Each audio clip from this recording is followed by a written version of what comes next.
অনেক দিন ধরেই ভাবছিলাম বাচ্চাদের নিয়ে কোথাও ঘুরতে যাব।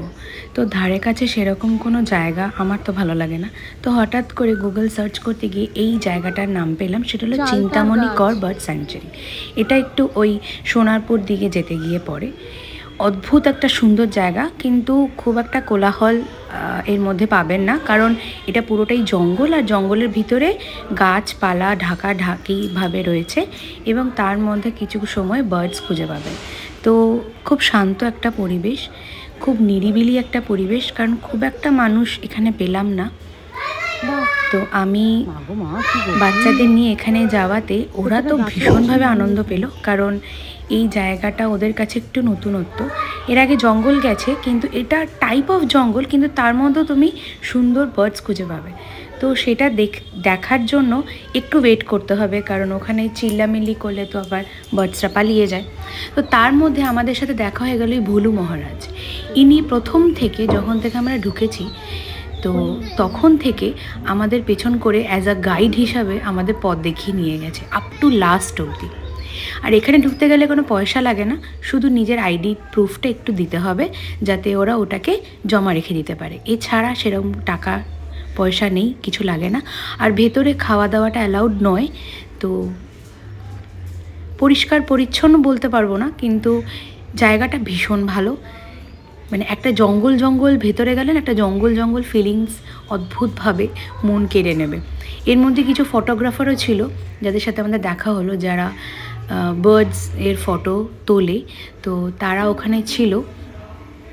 5টা অবধি খোলা থাকে, সকালবেলা মানে 10টা বা এরকম নাগাদ করে খোলে। ঠিক আমি খোলার টাইমিংটা এক্স্যাক্ট বলতে পারবো না, বাট শেষ হওয়ার টাইমিংটা হলো 5টা। কারণ এখানে আবার অন্ধকারের মধ্যে ঢুকলে কিচ্ছু দেখা যাবে না। যে রাস্তাটা দেখছেন ঠিক এরকমই রাস্তা, কাদা পড়া, এরকম গাছ ঝুলে পড়েছে। মানে একটা ভাবলে মানে একটা ভৌতিক ব্যাপার, কিন্তু সেরকম কিছু নেই। কিন্তু হ্যাঁ, সাপখোপ আছে, তো সাপখোপের ভয় একটা থাকতে পারে।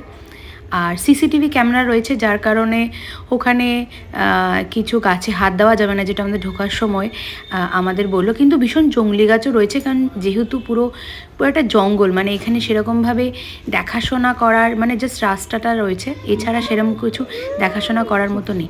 এই জায়গাটা আমার এত সুন্দর লেগেছে, কিন্তু ভেতরে ওই বিভিন্ন পাখির আওয়াজ। আর এই যে ভোলু মহারাজ, মানে ও রীতিমতো প্রথম শুরুর দিকে গিয়ে ও জায়গা দেখে আবার দাঁড়িয়ে পড়ছে, মানে ইন্ডিকেট করছে যে এবার তোমরা চলো। তো আমার মেয়ের সাথে বেশ ভালোই ওর বন্ধুত্ব হয়ে গেছিল, আবার আমাদের সাথেই বেরিয়ে ও নিজের জায়গায় চলে যায়। কুন্টু হাত ধরো, কুন্টু আমার হাত ধরো।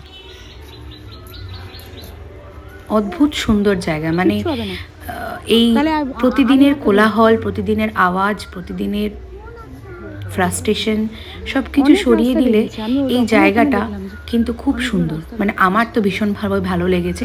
এবং যারা একটু এরকম ধরনের জায়গা দৈনন্দিন জীবনে খোঁজো, তাদের জন্য কিন্তু এটা পারফেক্ট জায়গা। বার্ডস আমরা সেরমভাবে দেখিনি, কিন্তু বুলবুল পাখি দেখেছি, আর একটা ব্ল্যাক আর হোয়াইটিশ কালারের একটা বার্ড দেখেছিলাম, গা রং ছিল, কিন্তু বার্ডটার নাম আমি মনে করতে পারছি না। আমাদের ওখানে যে লোকটি ছিল, যে বসেছিল, সেই বলেছিল। মানে এই দুটো পাখি দেখা যায়, আরও দেখা যায়, কিন্তু ডিপেন্ড করছে যে কখন কিরমভাবে আসে। আর বিভিন্ন গাছ আছে, বাসক পাতা, চালতার গাছ,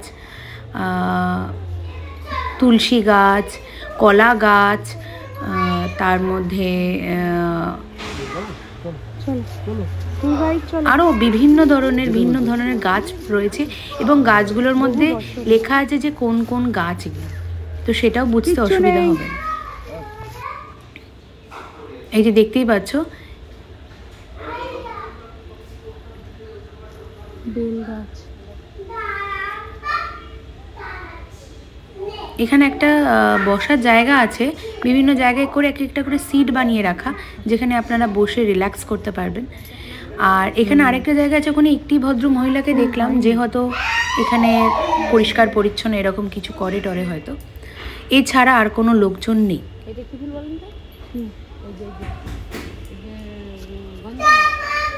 গন্ধরাজ লেবু, ওই যে গন্ধরাজ লেবু, ওইটা ওই তো হ্যাঁ হ্যাঁ ওই যে সাদা ওই তো দারুণ সেন্ট।